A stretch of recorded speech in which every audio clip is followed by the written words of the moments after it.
अब जो बेटे हमें चैप्टर नंबर शुरू करना है ना, वो हमें चैप्टर नंबर शुरू करना है, चैप्टर नंबर 12, नाम है उसका एटम। तो जब भी हम एटम के बारे में स्टडी करते हैं तो बेसिकली हम ना different type of model of an atom पढ़ते हैं, ठीक है। तो सबसे पहले याद करो कि एटम के बारे में किसने समझाया था। तो सबसे पहले एटम का जो मॉडल दिया था वो किसने दिया था बेटे, डाल्टन ने दिया था, ठीक है, ओके। अब डाल्टन ने ये बोला था कि जो मैटर है उसका जो सबसे स्मॉलेस्ट यूनिट है ना, उसको उसने क्या नाम दिया, एटम दिया। कि मतलब कि मैटर का जो सबसे छोटा पार्ट है, सबसे छोटा यूनिट है, वो एटम है, जिसके हम फर्दर पार्ट नहीं कर सकते। तो बेसिकली डाल्टन के अकॉर्डिंग जो एटम था वो क्या था बेटे, जो एटम था ना वो क्या था,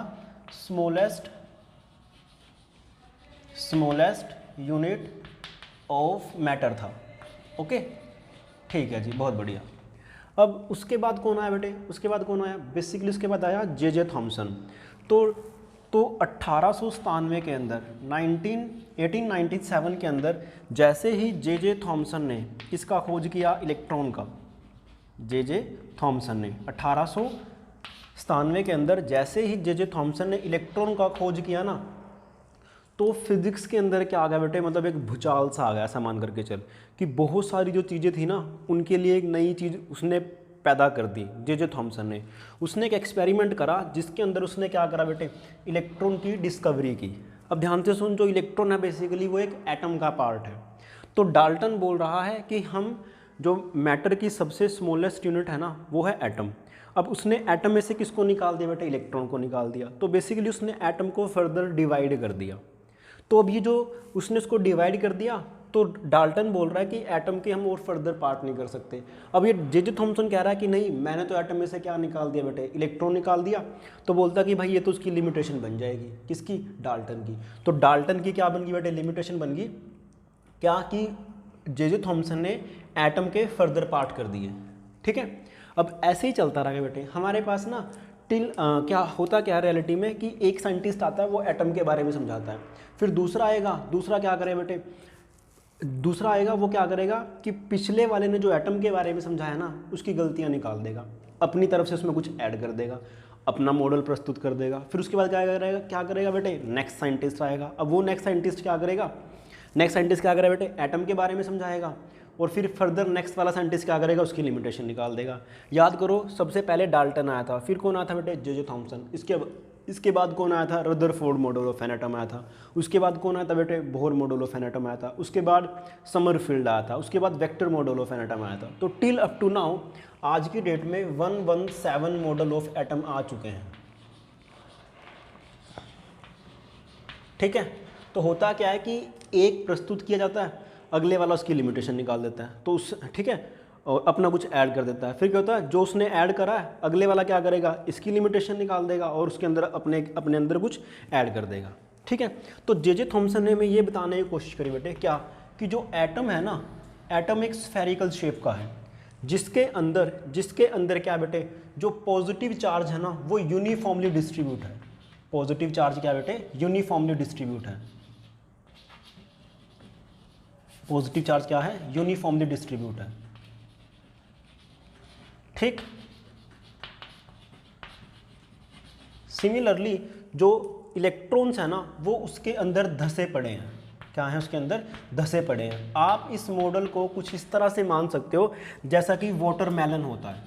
क्या होता है, वाटरमेलन। अब वाटरमेलन के अंदर क्या होता है बेटे, बेसिकली ध्यान से सुन, उसके अंदर जो रेड वाला पार्ट है ना, उसने उसको क्या दिया बेटे, कि वो पॉजिटिव चार्ज की तरह बिहेव कर रहा है। और जो उसके वाटरमेलन के बीज होते हैं ना, वो किसकी तरह बेटे, इलेक्ट्रॉन की तरह है। तो उसने भी यही बोला कि जो आपका एटम है वो स्फेरिकल शेप का है, तो उसके अंदर जो पॉजिटिव चार्ज है ना वो यूनिफॉर्मली डिस्ट्रीब्यूट है, और इलेक्ट्रॉन उसके अंदर धसे पड़े हुए हैं। तो सिमिलर केस ये कैसा बनेगा बेटे, वाटरमेलन जैसा बनेगा, कि जैसे वाटरमेलन के अंदर रेड पार्ट सारे के अंदर फैला होता है और उसके जो बीज होते हैं उसके बीच में धसे होते हैं, ठीक है। तो इसी वजह से इस J Thomson model of atom को हम वाटरमेलन मॉडल भी बोल देते हैं, ठीक।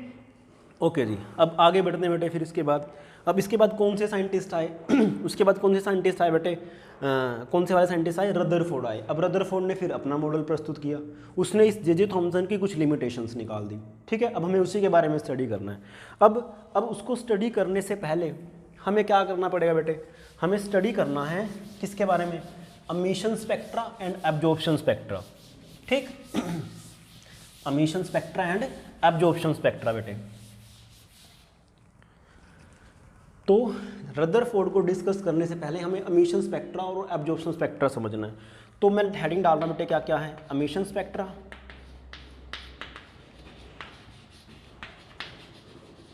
Emission spectra and absorption spectra.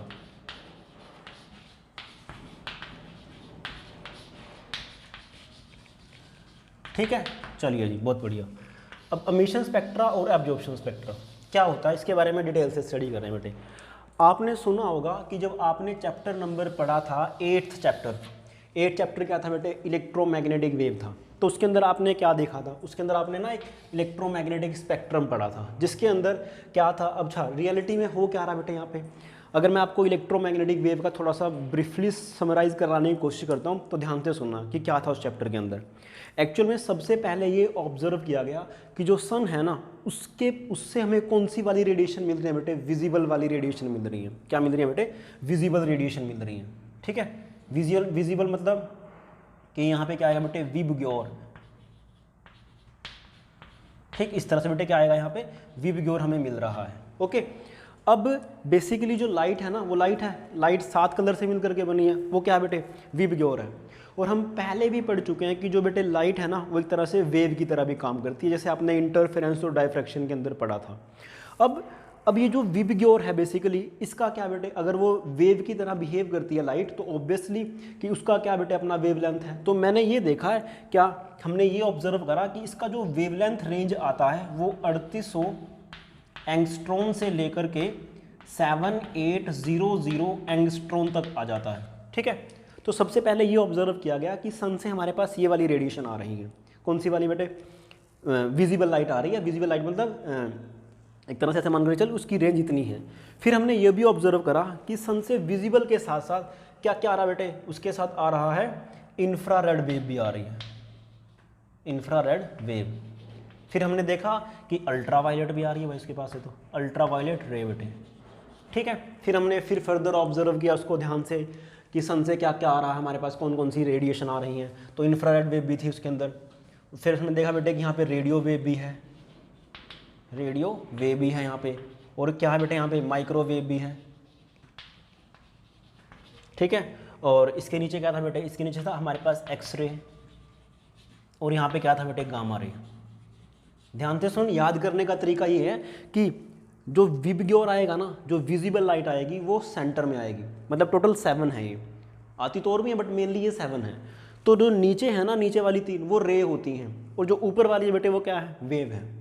अब अगर आपको मैं समझाने की कोशिश करूं तो इसी एक तरह से हमारे पास ये स्पेक्ट्रा आ गया बेटे, ठीक है। इसको हमने क्या बोला था, इलेक्ट्रोमैग्नेटिक स्पेक्ट्रा, इलेक्ट्रोमैग्नेटिक स्पेक्ट्रा था बेटे, जिसके तहत क्या हो रहा था बेटे कि अगर मैं नीचे की तरफ जाता हूं, तो जो उसका फ्रीक्वेंसी था ना, उनका वो क्या कर रहा था बेटे, इंक्रीज कर रहा था।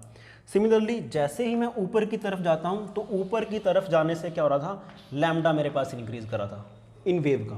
बेसिकली सारे के सारे क्या बेटे, ये इलेक्ट्रोमैग्नेटिक वेव्स हैं, सारे के सारे इलेक्ट्रोमैग्नेटिक वेव, मतलब कि इनके पास इलेक्ट्रिक फील्ड भी है और क्या बेटे, मैग्नेटिक फील्ड भी है, ठीक है। जो क्या कर रहा है बेटे कि जो इलेक्ट्रिक फील्ड और मैग्नेटिक फील्ड है वो आपस में क्या है, एक दूसरे के परपेंडिकुलर है, और जो वेव का प्रोपेगेशन हो रहा है वो उन दोनों के इलेक्ट्रिक फील्ड और मैग्नेटिक फील्ड के परपेंडिकुलर हो रहा है। तो मतलब कुछ इस तरह से है कि इलेक्ट्रिक फील्ड मान लो आपके पास ये वाला इस तरह से, और मैग्नेटिक फील्ड बेटे ये वाला है, तो जो वेव का प्रोपेगेशन होगा वो इन दोनों के परपेंडिकुलर होगा कुछ इस तरह से। मान लो कि ये इलेक्ट्रिक फील्ड, ये magnetic field, electric field magnetic field, अगर मैं आगे की तरफ चलता हूँ तो मैं वेव मतलब वो वेव आगे की तरफ फ्लो करेगी इन दोनों के परपेंडिकुलर। आपको इस बात का ध्यान रखना है बेटे, ठीक है।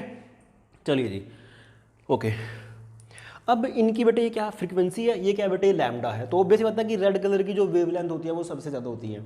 अगर मैं ध्यान से देखना चाहूँ तो जो गामा रे है ना, उसकी जो फ्रीक्वेंसी है वो सबसे ज़्यादा है, जबकि जो वेवलेंथ है बेटे वो किसकी है, माइक्रोवेव की सबसे ज़्यादा है, ठीक है। अब अगर आपको मैं बात करता हूँ इन इलेक्ट्रोमैग्नेटिक रेडिएशन की फ्रीक्वेंसी की, किसकी एनर्जी की, तो इनकी जो एनर्जी दी जाती है वो दी जाती है बेटे E = H × न्यू। E बराबर H इंटू न्यू। न्यू क्या है यहाँ पे बेटे, इलेक्ट्रोमैग्नेटिक रेडिएशन की फ्रिक्वेंसी। तो ध्यान से सुन, H यहाँ पे प्लैंक कांस्टेंट है, क्या बेटे, प्लैंक कांस्टेंट है, बेसिकली ये तेरा फिक्स क्वांटिटी है, क्या है ये, फिक्स क्वांटिटी है, ठीक। तो अगर ध्यान से देखें तो जो फ्रिक्वेंसी है ना वो गामा रे की सबसे ज़्यादा है। अगर गामा रे की सबसे ज़्यादा है फ्रिक्वेंसी, तो ऑब्वियसली क्या बेटे कि जो एनर्जी होगी ना गामा रे की वो सबसे ज़्यादा होगी। सिमिलरली माइक्रोवेव की जो फ्रिक्वेंसी है वो क्या बेटे, सबसे कम है। तो जो माइक्रोवेव होगा उसका जो एनर्जी होगा बेटे वो सबसे कम होने वाला है यहाँ पे। क्लियर है मेरी बात, ठीक है जी, बहुत बढ़िया। अब सुन ध्यान से बेटे कि मैंने क्या करा, इसको फर्दर मॉडिफाई करा। तो मैंने ये देखा बेटे इन सभी की वैल्यू पुट करके मैंने देखा क्या, इसको मैं लिख सकता हूँ H फ्रिक्वेंसी होता है C बाय लैम्डा। अब अगर मैं पूरी की पूरी वैल्यू कैलकुलेट करता हूँ तो मेरे पास रिजल्ट आएगा 12400 इलेक्ट्रॉन वोल्ट डिवाइड बाय में जो लैम्डा लोगे आप क्या लोगे बेटे, एंगस्ट्रॉन में लोगे, ठीक है। यानी कि ये अगर आपके पास वेवलेंथ दे रखा है किसी इलेक्ट्रोमैग्नेटिक रेडिएशन का, तो उसके कोरोस्पोंडिंग क्या एनर्जी बनने वाली है आप आसानी से निकाल सकते हो। आपका जो आंसर आएगा वो इलेक्ट्रॉन वोल्ट में आएगा, और जो आप वेवलेंथ लोगे किस में लोगे बेटे, एंगस्ट्रॉन के अंदर लेने वाले हो, ठीक है। एक्चुअली जो मेरा ये पर्पस था डिस्कस करने का वो भी अभी आपको समझ में आ जाएगा आसानी से, ठीक है। तो मुझे ये ध्यान रखना है कि अगर कोई वेवलेंथ है ना बेटे, कोई वेवलेंथ है तो उसके कोरोस्पोंड, अगर कोई रेडिएशन की वेवलेंथ है बेटे तो उस वेवलेंथ के कोरोस्पोंडिंग उसके पास क्या होने वाली है, एनर्जी होने वाली है, ठीक है। चलिए जी बढ़ते हैं आगे।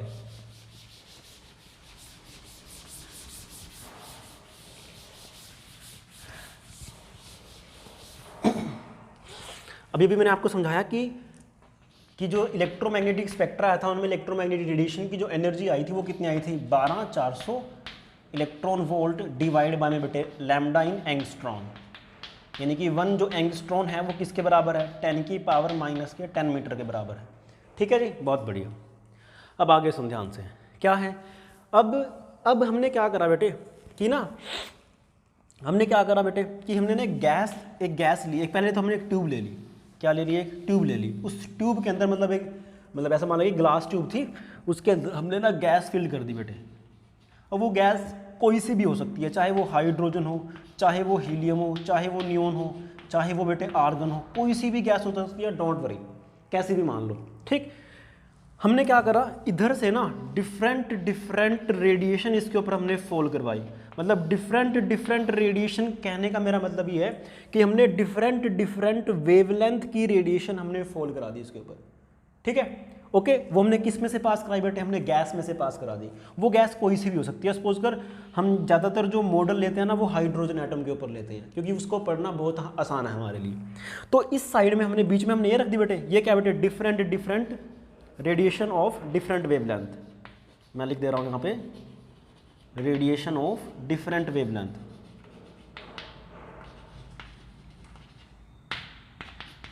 ठीक है। और इस तरफ हमने क्या रखा बेटे, हमने ना इस तरफ एक ZN एक स्क्रीन रख दी। स्क्रीन मतलब एक डिटेक्टर है, क्या है, डिटेक्टर है, ओके। डिटेक्टर मतलब ये डिटेक्टर जो है एक तरह से इन रेडिएशन को डिटेक्ट करने का काम आता है। और एक बना होता है ZNS का, ZNS जिंक सल्फाइड, ये एक तरह से स्क्रीन है बेटे। स्क्रीन मीन द सेंस कि ऐसा मान करके चल कि तू इसको ना इस एक्सपेरिमेंट को तू ऊपर से देख रहा है, मतलब तेरा ये टॉप व्यू है, ऐसा मान करके चल तू, ठीक है। ये स्क्रीन है ना एक पूरा ऐसा मान ली जैसे बोर्ड है ना, ये इस तरह से की होती है बेटे पूरी की पूरी स्क्रीन। तो मैं तो उसको ऊपर से देख रहा हूँ तो मुझे कुछ इस तरह से की नज़र आएगी। अब इस ZN स्क्रीन की खास बात ये है, अगर मान लो आप इसके ऊपर 5 मान लो कि ये रेडिएशन डाल रहे हैं डिफरेंट वेवलेंथ की, यहाँ पे हमने ना 5 रेडिएशन बनाई हैं, तो 5 रेडिएशन है यहाँ पे ऑब्वियसली। तो इन 5 रेडिएशन के कॉरस्पॉन्डिंग अगर मैं इस गैस को यहाँ से हटा दूँ, सारा इसको स्किप कर दूँ, यहाँ से हटा दूँ, तो जैसे ही ये इस ZNS स्क्रीन के ऊपर पड़ेगी ना, तो हर वेवलेंथ के कॉरस्पॉन्डिंग उसके ऊपर एक लाइन डल जाएगा। लाइन मतलब जैसे मान लें कि तेरी ZN स्क्रीन है, ये तेरी ZNS स्क्रीन है बेटे, आपने इसके ऊपर कितनी वेवलेंथ फॉल कराई है, आपने इसके ऊपर कराई है 1 2 3 4 5। एक्चुअल में तो हम बहुत सारी कराते हैं, बहुत सारी, बट यहाँ पे मैं बताने के लिए तेरे को समझा रहा हूँ कि अगर आप इसके ऊपर 5 वेवलेंथ फॉल कराओगे ना इस ZNS स्क्रीन के ऊपर, तो आपको हर वेवलेंथ के कॉरस्पॉन्डिंग एक 5 लाइनें ऐसे मिल जाएंगी, 1 2 3 4 और ये 5, ठीक है। तो समझने के लिए मान लो कि मैंने क्या करा कि इसके ऊपर 10 करा दी बेटे, 1 इस तरह से 10 वेवलेंथ हमने क्या करा इसके ऊपर फॉल करा दी। तो उस 10 के कॉरस्पॉन्डिंग आपको 10 लाइनें मिल जाएंगी यहाँ पे ऐसे ऐसे, ठीक है, हाँ 10 होगी पूरी की पूरी, ठीक, ये तेरी जेड स्क्रीन है, मतलब इसका कहने का मेरा मतलब ये है बेटे। ओके, अब हमने क्या करा बेटे, ये रेडिएशन थी डिफरेंट वेवलेंथ की, ठीक, तो रेडिएशन थी तो बीच में हमने क्या रख दिया बेटे, गैस रख दिया। जैसे हमने गैस रखा, इन रेडिएशन को इस गैस के अंदर से पास कराया, तो मैंने ये ऑब्जर्व करा क्या, कि इन वेवलेंथ में से ना, इन वेवलेंथ में से कुछ रेडिएशन को इस गैस ने एब्जॉर्ब कर लिया। क्या कर लिया बेटे, एब्जॉर्ब कर लिया एब्जॉर्ब। तो जिनको एब्जॉर्ब करा वो तो इसमें रहेगी बेटे। अब जो बाकी थी ना, बाकी कहाँ चली गई बेटे, सीधा का सीधा जेड स्क्रीन पे चली गई। मान लो कि उसने ना तीन को एब्जॉर्ब कर लिया बेटे, तो बची कितनी, यहाँ पे हमने कितनी मान रखी है, 10 मान रखी है, 10 रेडिएशन मान रखी है डिफरेंट वेवलेंथ की। तो अगर 10 है तो मुझे उसके कोरस्पॉन्डिंग 10 ही लाइंस मिलनी चाहिए थी। तो जब जैसे ही मैंने इन 10 को इस गैस के अंदर से पास करा, तो मैंने ये देखा कि इस जेड स्क्रीन पर ना 10 की 10 रेडिएशन नहीं पहुंची, कुछ ही पहुंच पाई है वहाँ पे।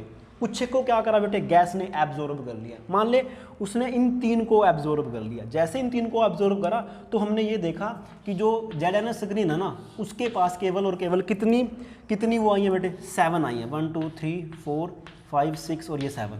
तो उसके पास 7 लाइनें मिली हैं। 3 कहाँ चली गई बेटे, इस गैस ने एब्जॉर्ब कर ली। ठीक है, अब ये जो स्पेक्ट्रा आता है इसे हम क्या बोल देते हैं बेटे, इसको बोलते हैं एब्जॉर्प्शन स्पेक्ट्रा।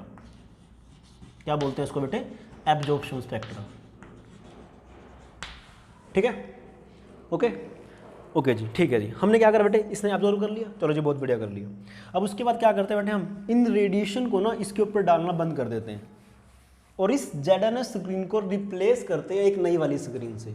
तो अब हम देखते हैं बेटे क्या, कि जो रेडिएशन इसने एब्जॉर्ब की थी, मतलब जो डिफरेंट रेडिएशन उसने जो एब्जॉर्ब करी थी ना डिफरेंट वेवलेंथ की बेटे, अब वो उनको क्या कर रही है बेटे, एमिट कर रही है। क्या कर रही है वो, एमिट कर रही है। तो जैसे ही वो डिफरेंट रेडिएशन को वापस से एमिट करेगी, तो हमें क्या मिलेगा बेटे, इस जेड स्क्रीन के ऊपर फिर से ना क्या मिलेगा बेटे, दोबारा से हर वेवलेंथ के कोरस्पॉन्डिंग क्या मिल जाएगी, एक लाइंस मिल जाएंगी। ठीक है, क्या मिल जाएंगी बेटे, लाइंस मिल जाएंगी। तो सपोज कर यहाँ पे लाइंस आ गई। अब आप सोच रहे होंगे कि सर आपने तो यहाँ पे 3 एब्जॉर्ब कराई थी, बट बना तो आपने 5 दी। हाँ, हो सकता है बेटे ऐसा कि अगर वो 3 एब्जॉर्ब करेगा तो हो सकता है वो 5 बना दे। ये चीज़ मैं आपको इस चैप्टर के एंड में बताऊंगा कि कैसे मैंने इस चीज़ को करा है। ठीक है, तो इसको क्या बोलते हैं बेटे, एक तो होगा हमारे पास एब्जॉर्प्शन स्पेक्ट्रा, दूसरा क्या होगा, एमिशन स्पेक्ट्रा। ठीक, तो एब्जॉर्प्शन में क्या है, एब्जॉर्ब कर लेगा, और एमिशन में क्या बेटे, रेडिएशन को आप हटा दोगे, जो गैस एमिट करेगी तो हर रेडिएशन के कॉरस्पॉन्डिंग हर उसकी एक वेवलेंथ होगी, वो उस वेवलेंथ के कॉरस्पॉन्डिंग आपको जेड स्क्रीन जो भी तेरा डिटेक्टर है उसके ऊपर उसके कॉरस्पॉन्डिंग आपको एक लाइन मिल जाएगी। तो ये क्या बन जाएगा बेटे, आपका एमिशन स्पेक्ट्रा बन जाएगा। ठीक है, होप यू ऑल आर, आपको ये सब बातें समझ में आ रहा है। ठीक है बेटे, तो जो जे थॉम्सन था ना जो बेटे जे थॉम्सन था, वो ना इसको क्या नहीं कर पाया, इसको एक्सप्लेन ही नहीं कर पाया कि भाई साहब क्यों ये जो एमिशन स्पेक्ट्रा है ना और ये जो एब्जॉर्प्शन स्पेक्ट्रा है वो इनको एक्सप्लेन ही नहीं कर पाया कि क्यों डिफरेंट एटम्स या फिर गैस डिफरेंट एमिशन स्पेक्ट्रा दिखा रहे हैं और एब्जॉर्प्शन स्पेक्ट्रा दिखा रहे हैं। ठीक है, तो इसको एक्सप्लेन नहीं कर पाया, तो इसकी क्या बन जाएगी भाई, लिमिटेशन बन जाएगी। उसके बाद कौन से अंकल आएंगे, उसके बाद नेक्स्ट आए बेटे कौन, Rutherford model of an atom.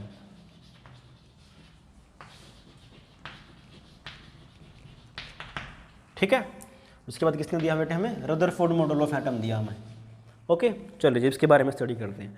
तो बेसिकली इसको आप जानते भी होंगे किसके नाम से बेटे, alpha scattering experiment. Alpha scattering experiment भी है ये, इसको एक ही बात है। एक्चुअल में ना ऐसा मान करके चल बेटे क्या, कि जो एक्सपेरिमेंट किया था ना ये रदरफोर्ड का नहीं था, इसके ना 2 आगे काम करने वाले थे। जैसे ऐसा मान करके चल कि बेटे वो जो 2 थे ना वो इसके अंडर काम कर रहे थे। असली में तो एक्सपेरिमेंट उन्होंने किया था बट नाम इसका आ गया था। ठीक है, ओके जी। तो इसमें क्या किया गया था बेटे, उन्होंने क्या करा बेटे, एक ना कैविटी ले ली। कैविटी का मतलब मैं आपको बताऊंगा, don't worry.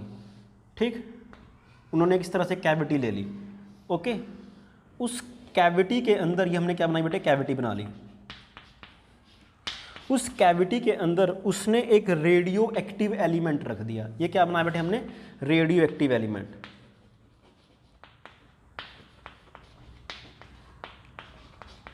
Radio active element है बेटे, ठीक।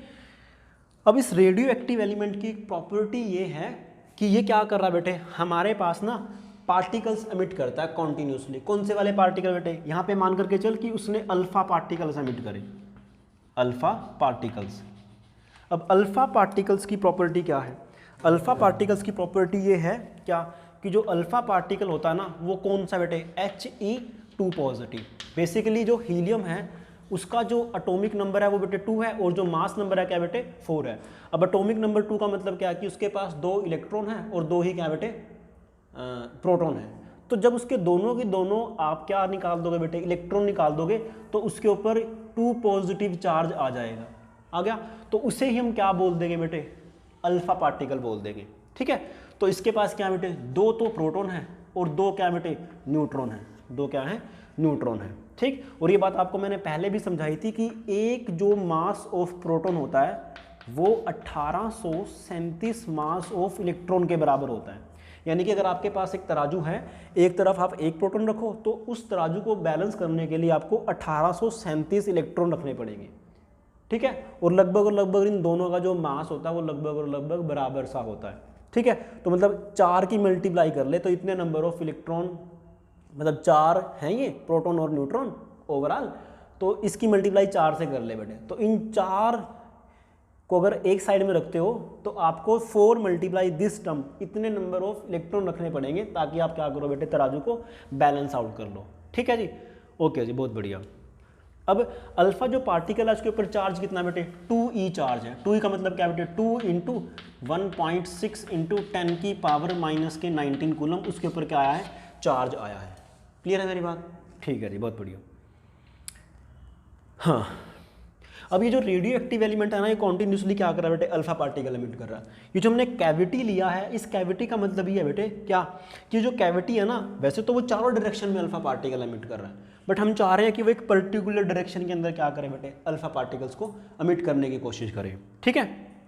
अगर वो एक पर्टिकुलर डायरेक्शन में उसको वो एमिट करने की कोशिश करेगा। क्लियर है बेटे बात मेरी, चल रही आगे बढ़ते हैं। ध्यान से सुन, अगर ऐसे तो चारों डायरेक्शन में करा तो इस कैविटी का वही काम है कि वो चारों डायरेक्शन में ना करके एक सिंगल डायरेक्शन में अल्फा पार्टिकल्स को क्या करे बेटे, वो एमिट करे, मतलब सपोज कर कि वो उस डायरेक्शन में एमिट करेगा। क्लियर है मेरी बात। अब यहाँ पर उसने क्या करा, बीच में ना एक उसने क्या रख दी बेटे, गोल्ड फॉयल रख दी। क्या रख दी, गोल्ड फॉयल रख दी। गोल्ड फॉयल मतलब एक शीट थी गोल्ड की, ठीक है। ऐसा मान करके चल, ये मैं फिर से टॉप व्यू ले रहा हूँ इस चीज़ का मैं। तो गोल्ड फॉयल आपकी कुछ इस तरह से हो सकती है, जैसे मान लीजिए है बेटे, उसने ना उसको ऐसे रख दिया, ऐसे रख दिया, ऐसे गोल्ड फॉयल है। अब उसने गोल्ड ही क्यों चूज़ करा, याद करो जो गोल्ड होता है उसका जो एटॉमिक नंबर होता है वो होता है 79। कितना होता है, 79 होता है। अब उसने गोल्ड को ही क्यों चूज़ करा बेटे, क्यों, क्योंकि गोल्ड के ना आप चाहते हो कि जो अल्फा पार्टिकल है ना वो कम से कम एटम से स्ट्राइक करें, कम से कम एटम से कोलाइड करें। अब गोल्ड की कम से कम एटम तभी होंगे जो आपकी वो जो शीट ले रहा है वो कम से कम पतली हो, ठीक है। तो गोल्ड की प्रॉपर्टी ये है बेटे क्या कि आप ना 10 ग्राम गोल्ड से लगभग 1 किलोमीटर से भी ज़्यादा, अगर आपके पास 10 ग्राम गोल्ड है तो आप उसको 1 किलोमीटर से भी लंबा खींच दोगे वो तब भी नहीं ब्रेकअप होगा। तो मतलब सोच के देख कि वो कितना पतला हो सकता है अपने उसके अंदर, बट वो टूटेगा नहीं। वो आई मेरी बात समझ बेटे, ठीक है। ओके जी, बहुत बढ़िया। तो बेटे आप क्या कर सकते हो, इसकी ना बिल्कुल पतली सी एक शीट बना सकते हो और आप वही चाहते हो, ठीक है। एक्चुअल में जो एक्सपेरिमेंट होता है ना ये लगभग हम इससे ना 60% तक वो चीज़ मेंटेन कर पाते हैं जो हमें चाहिए, हम कम से कम एक्सपेरिमेंट के दौरान, ठीक है। तो मैंने ये देखा बेटे कि जो अल्फा पार्टिकल आ रहे थे ना, जो अल्फा पार्टिकल आ रहे थे, यहाँ पे आपने फिर से क्या लगा रखी थी बेटे, एक ZNS स्क्रीन लगा रखी थी। क्या लगा रखी थी बेटे, एक तरह से वो डिटेक्टर ही है, क्या वो डिटेक्टर, वो क्या है बेटे, ZNS स्क्रीन है बेटे। वो क्या है, वो ZNS स्क्रीन है। तो उसने ये ऑब्जर्व करा कि अल्फा पार्टिकल्स को जाना चाहिए था बेटे सीधा, तो कुछ एक वो क्या उसने ना कुछ डिफरेंट उसने कुछ अलग सा ही ऑब्जर्व करा। क्या ऑब्जर्व करा बेटे कि अल्फा पार्टिकल्स ने क्या बनाया बेटे, एंगल थीटा बना लिया ऐसे, ठीक है। तो स्कैटरिंग क्यों बोला गया, क्यों, क्योंकि बेटे अल्फा पार्टिकल्स ने ना अपना जो पाथ था वो डेविएट कर लिया। कैसे डेविएट कर लिया बेटे, एंगल थीटा से। तो जब आपका पाथ डेविएट हो जाता है ना उसी को अपन क्या बोलते हैं बेटे, स्कैटरिंग बोलते हैं। तभी इसको क्या नाम दिया गया था, alpha particles alpha scattering experiment. Clear है मेरी बात, ठीक है बेटे जी। चलिए अब आगे बढ़ते हैं इसके साथ हम। ठीक। अब तो उसने ना ये एक्सपेरिमेंट करा, तो उसने डिफरेंट ऑब्जर्वेशन लिए बेटे। क्या लिए? डिफरेंट ऑब्जर्वेशन लिए। तो सबसे पहली जो उसने ऑब्जर्वेशन ली, उसने ये बोला क्या कि जो most of the alpha particles है ना, वो सारे के सारे सीधे ही निकल गए। मतलब उन्होंने जो एंगल बनाया ना, वो कितना एंगल बनाया बेटे? 0 डिग्री बनाया। मतलब वो डेविएट ही नहीं हो पाए। वो क्या नहीं हो पाए? वो डेविएट ही नहीं हो पाए। तो जो मैं लिख देता हूँ यहाँ पे कि जो most of the alpha particle थे ना, उन्होंने कितना एंगल बनाया बेटे? थीटा की वैल्यू कितनी आई? 0 degree I, most of the. फिर उसने ऑब्जर्व किया क्या कि केवल और केवल 0.14% ही ऐसे पार्टिकल थे जिन्होंने जो थीटा बनाया ना, वो कितना बनाया? लगभग और लगभग बेटे 1 डिग्री के आसपास बनाया। ठीक है, या फिर ऐसा मान ले ग्रेटर देन 1 डिग्री बनाया, ऐसा मान ले। 0.14% ही पार्टिकल ऐसे थे जिन्होंने थीटा की वैल्यू किससे ज़्यादा ली बेटे? 1 डिग्री से फालतू ली। ठीक है, उसके बाद बेटे उसने ये ऑब्जर्व करा, क्या ऑब्जर्व करा कि 8000 में से 8000 में से केवल और केवल एक पार्टिकल ऐसा था जिसने जो थीटा बनाया ना, वो कितना बनाया बेटे? 90 डिग्री बनाया। सिमिलरली फिर उसने ये ऑब्जर्व किया क्या कि 10,000 में से एक पार्टिकल ऐसा था जिसने क्या बनाया बेटे? थीटा की वैल्यू 180 डिग्री बनाई। अब इस 180 डिग्री का मतलब क्या है? 180 डिग्री का मतलब ये बेटे क्या कि पार्टिकल जा रहा है वापस से जिस पाथ से वो आया है, सेम उसी पाथ से वो आ रहा है। इसका मतलब ये है बेटे 180 डिग्री है। ओके, क्लियर है मेरी बात बेटे? तो उसने ये डिफरेंट ऑब्जर्वेशन लिए। अभी इन डिफरेंट ऑब्जर्वेशन से क्या कंक्लूजन निकलेगा अभी आपको मैं समझाऊंगा, वो डोंट वरी। ओके, तो फिर उसने क्या करा बेटे? उसने क्या करा है, फिर उसने ना इन सभी ऑब्जर्वेशन से एक ग्राफ प्लॉट किया। क्या ग्राफ प्लॉट किया बेटे? उसने एक ग्राफ प्लॉट किया जिसके अंदर उसने ये बताया, किसके बारे में समझाने की कोशिश करी बेटे? उसने समझाया क्या, उसने ना एक साइड में, मतलब इसको मान लो आप एक्स एक्सिस है या आप क्या मान लो बेटे? वाई एक्सिस है। ठीक है, तो यहाँ पे उसने ना नंबर ऑफ पार्टिकल लिए, नंबर ऑफ इंसिडेंट पार्टिकल लिए। क्या लिए बेटे? नंबर ऑफ इंसिडेंट पार्टिकल लिए। सपोज कर यहाँ पे उसने लिए 10, यहाँ पे उसने लिए 10 की पावर 1, यहाँ पे लिए 10 की पावर 2, 10 की पावर 3, 10 की पावर 4, 10 की पावर 5, 10 की पावर 6, और ऐसे ही तू ऊपर भी मान सकता है 10 की पावर बेटे 7। इसमें उसने यहाँ पे क्या बेटे? ये number of incident particle, number of incident particle बेटे। ठीक, बहुत बढ़िया। उसके बाद क्या बेटे? इस एक्स एक्सिस पर उसने क्या लिया बेटे? थीटा लिया। थीटा कौन से वाला? जो वो डेविएट कर रहे थे, मतलब एक तरह से स्कैटरिंग एंगल भी तू बोल सकता है। ठीक है, यहाँ पे उसने लिया बेटे कितना? 20 डिग्री। यहाँ पे कितना लिया बेटे? 40 डिग्री। यहाँ पे उसने कितना लिया? 60 डिग्री। यहाँ पे उसने कितना लिया बेटे? 80 डिग्री। यहाँ पे कितना लेगा वो? 100 डिग्री। यहाँ पे कितना लेगा वो? 120 डिग्री। यहाँ पे कितना लेगा बेटे? वो 140 डिग्री। ओके, तो जब उसने ग्राफ प्लॉट किया तो जो आपके पास ग्राफ आया वो ग्राफ कैसा सा आया बेटे? वो ग्राफ आया कुछ इस तरह से का। देख ध्यान से सुन, कुछ इस तरह से का आया। ठीक है, ओके। अब इस ग्राफ को तू पढ़ करके देख। 10 की पावर 7 ऐसे पार्टिकल हैं जिन्होंने जो एंगल बना रखा बेटे वो बहुत कम बना रखा है। देखो यहाँ पे, ओके, मतलब मोस्ट ऑफ द जो पार्टिकल थे ना, उनका जो एंगल बन रहा था वो बहुत कम बन रहा था। मैक्सिमम तो सीधे ही जा रहे थे। ध्यान से सुन बेटे कि वो बहुत 10 से भी कम पार्टिकल ऐसे हैं, मतलब कि 10 की पावर 7 में से 10 से भी पार्टिकल कम ऐसे हैं जिन्होंने क्या करा बेटे? 120 से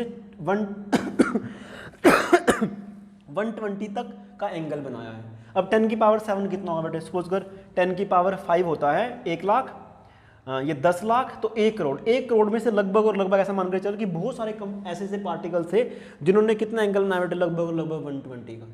ओके, तो मतलब ये जो बनाया उसने ग्राफ ये डिफरेंट ऑब्जर्वेशन से बनाया, और इन सबको देने के बाद उसने एक फॉर्मूला हमें दिया। क्या कि उसने हमें फॉर्मूला बताया बेटे? क्या? N theta. एन थीटा का मतलब क्या बेटे? कि नंबर ऑफ पार्टिकल्स जो एंगल थीटा बना रहे हैं ये किसके बराबर आए? नंबर ऑफ इंसिडेंट पार्टिकल कौन से बेटे? एन आई हैं। इंसिडेंट मतलब कि जो आपके पास अल्फा पार्टिकल्स आ रहे थे, जो उस थिन गोल्ड फॉइल के ऊपर क्या कर रहे थे बेटे? पड़ रहे थे, वो उसकी बात कर रहा हूं मैं यहाँ पे। ठीक है, ओके जी। तो उसने हमें फॉर्मूला दिया बेटे, क्या?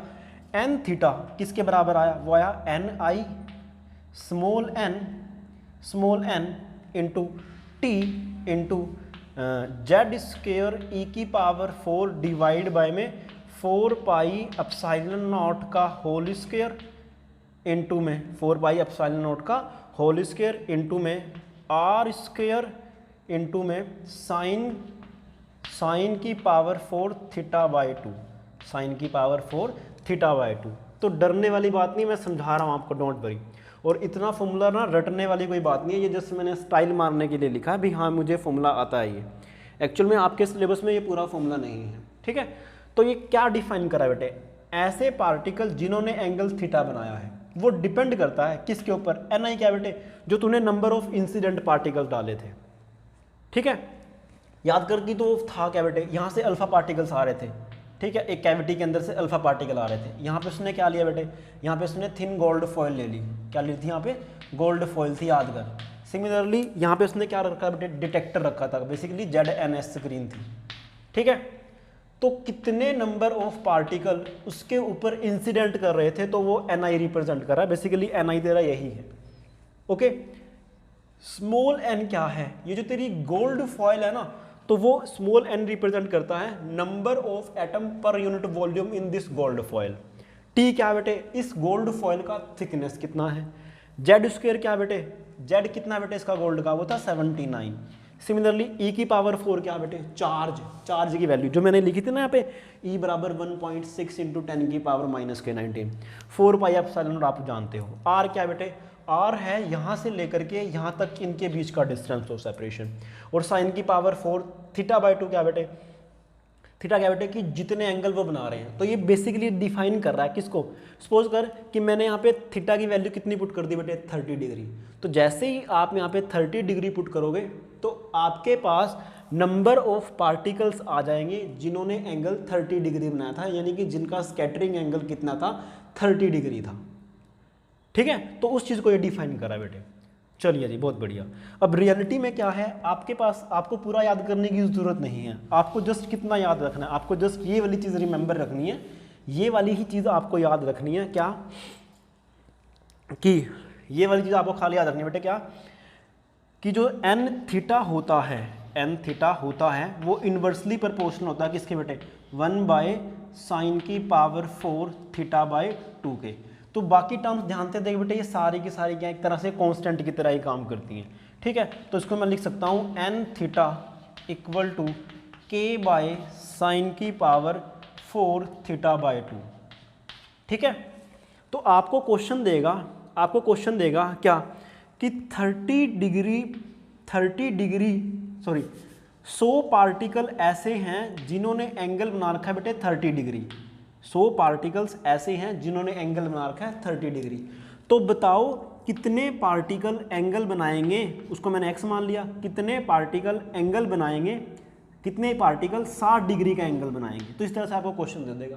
तो ऑब्वियस सी बात है, आप क्या करो बेटे, इस वाले फॉर्मूले पुट कर दोगे। तो n क्या है, नंबर ऑफ पार्टिकल जिन्होंने एंगल बना रखा है थीटा, ठीक है। तो 100 पार्टिकल ऐसे हैं जिन्होंने कितना एंगल बना रखा है बेटे 30 डिग्री। तो n की जगह कितना बेटे यहाँ पे आ जाएगा 100 आया, इक्वल टू k अपॉन यहाँ पे कितना है बेटे साइन की पावर 4 थीटा की वैल्यू कितनी है बेटे 30 डिवाइड बाई 2। अब ध्यान से सुन बेटे, x क्या है, कितने नंबर ऑफ पार्टिकल ने 60 डिग्री बना रखा है, तो उसको मैंने x मान लिया बेटे, किसके बराबर आना चाहिए, k ओवर साइन की पावर 4 60 डिवाइड बाय में 2। इस तरह से आप क्या करो, इन दोनों को आपस में डिवाइड कर दो, k को मार देगा, आप वैल्यू कैलकुलेट कर लो, तो आपके पास x का वैल्यू आ जाएगा कि कितने पार्टिकल ऐसे होंगे जिन्होंने 60 डिग्री का एंगल बना रखा होगा, ठीक है बेटे मेरी बात। तो होप कि आपको यहाँ तक ये चीज़ समझ में आ गई होगी, ओके।